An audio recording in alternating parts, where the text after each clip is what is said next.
Hi everyone, welcome back to Yellow Cottage Soapery. Tonight I'm making a remake of Roses and Violet fragrance, and I've made this before. I did it in purple and peach and white, and it's a dupe of a fabric softener. I'm not 100% sure which one, or I don't have the description on me, but I do have another video of that if you want to look back and I tell the description in there. It's a great fragrance and it sold really quickly, so I ordered a larger bottle, and I'm going to change it up a little bit. I'm going to do a darker purple along with a lighter purple, more like a violet shade. I'm going to do peach and then orange, and then I'm going to do a pretty pink color, and I think I'll mix a couple of pinks to get that. And white will be my base. I think I'm going to do a hanger swirl, and then I'm going to pipe some flowers on the top, maybe just a few different types of flowers. I got out a couple different tips, so I can just pipe whatever I feel like at the time. So let's get started.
back to do some piping, and I have the 5 colors in bags, and I'll tell you real quick what tips I'm using. The peach color is Wilton 225. It's just a little flower tip. I have Wilton 104, a rose tip for the dark purple and the light purple. And for the pink, I have a smaller rose tip. This is Wilton 102. And then for the orange, I have the grass tip, which is Wilton 233. I'm just going to kind of do some pom-pom flowers with it. So I'll probably just go ahead and start out with this. Now, this is my favorite thing when I just have a kind of a clear palette to work from. I can just do whatever I feel like. I decided not to do any green, like for any greenery. My inspiration picture, because I was like humming and hawing about what colors to do, and the picture was actually on one of those silly personality tests you'd see on Facebook, and it had colors similar to this, and that helped me choose the palette. So sometimes I get stuck, like I want to do different colors, and then sometimes I'll think of a color scheme and I should write it down because then I forget. Alright, this is the smaller of the rose tips, and I'm just going to, what am I going to do? I've got the wide end down, so let's see, I'm just going to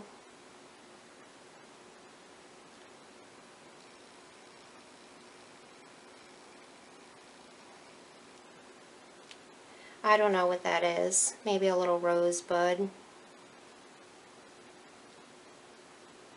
I love that flowers are so, when you're piping flowers, it's really, I mean, because there's so many different kinds of flowers, and it's hard to make them not look okay, you know? I mean, they're not meant to be perfect.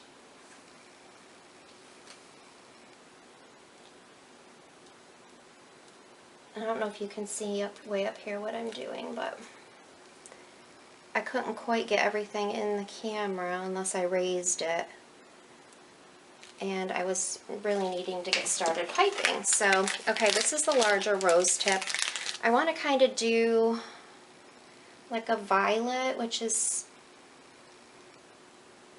really 5, I think it's 5 petals.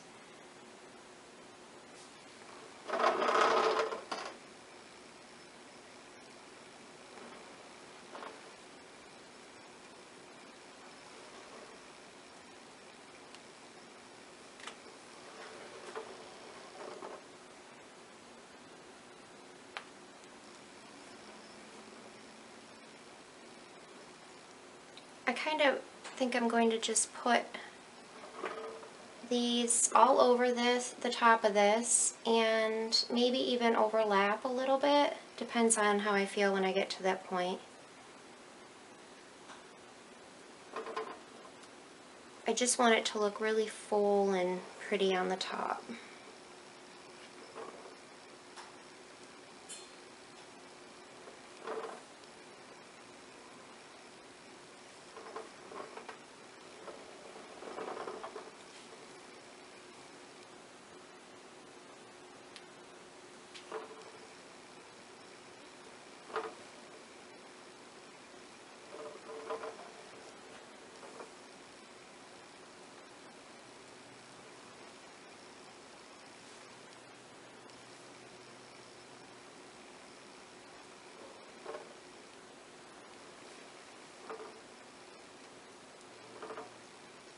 So I don't know if you have seen, anyone have seen on the other video, I went ahead and closed the contest, which was for naming the soap that my husband made.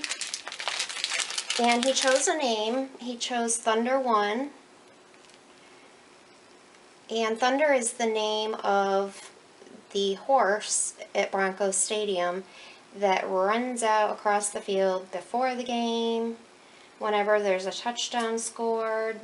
It is a white, beautiful horse, and I knew when I read that one to him, and he had a big smile on his face, I knew that was going to be the one he chose. He gave it, you know, a few more days just so he could hear them all.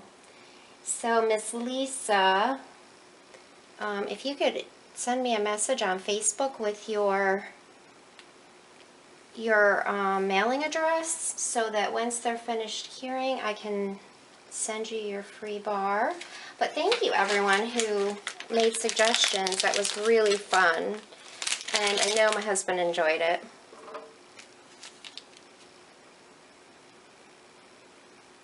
I'm sure that he will want to make soap again.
I'm back to cut roses and violets, and I'm excited to cut this one. The colors came out just so pretty.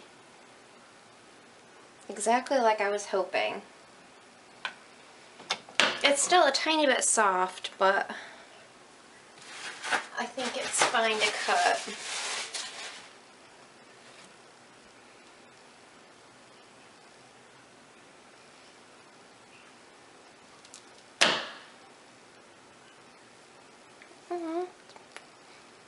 Pretty. It's different.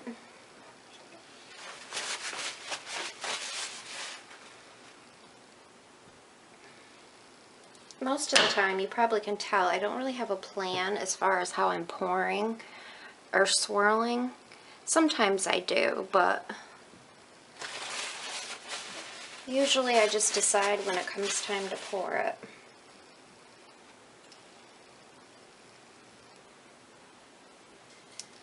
Oh, it smells so good. This is such a fragrant scent, and it smells my whole house, and I love it.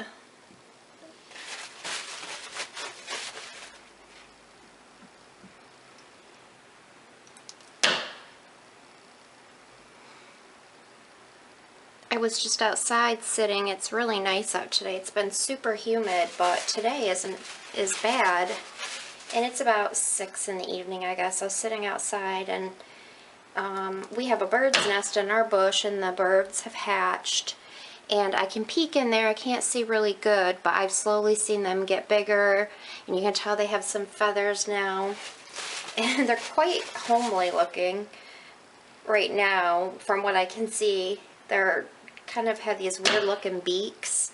I'm not even sure what kind of birds they are, but the mother or father, I don't know which one, or both, there's 2 of them that bring them food constantly. And if you get too close to the nest, they start going crazy. So I try not to bother them, but I want to see how they're doing. I can't get a picture because they're so deep inside the bush. And when I was out there, I saw this male duck chasing a female. And so I kind of watched them, and there are 8 little tiny babies that are kind of sitting over in the grass. I called Lindsay down and we were watching them, and I chased the male off because he was just being a bully. But it's weird when you see a mama duck, you see, you know, all the baby ducks, and then there's usually 2 or 3 males with them as well, which is kind of weird, and they kind of roam together. I'm not exactly sure what was making this male duck be all feisty with her, but she was definitely trying to protect the babies, and she's making her noises and trying to, and she was stepping on one of them, on one of the babies, and there's 8 of them, and I'm going to keep track. It's so sad. It seems like there'll be a large number, and then it's cut in half, and then in half, and then you see none. I don't know if they go somewhere else. I don't know if hawks or something get them. We have snapping turtles in the pond out here. I don't know if they bother them, but I want to keep them and take care of them so they're big enough to kind of fend for themselves, because it doesn't seem like many of them make it. But and then we have 2 beautiful swans out here. There's actually a couple sets of swans, I've realized. And in the community that we live in, there's several different ponds. And usually you only see 1 set of swans at one pond at a time. And then there's one particular set, it's just the 2 of them. And then another one I have been seeing, whoops, have 5 or 6 babies. They're not little. Some of them are gray, some of them are white, and I was looking up the information as to why that could be. And it was something about somebody did a mutation trying to see if you could get, way a long time ago I guess, to see if you could get gray color, like a gray color. And so even though the swans are white, there's been a mutation somewhere in their genetics that have caused some of the babies to be gray or silver and some of them to be white. So that's fun to watch, and we have all this fun stuff outside that we're watching. So thanks so much guys for watching, and I will catch you on the next video.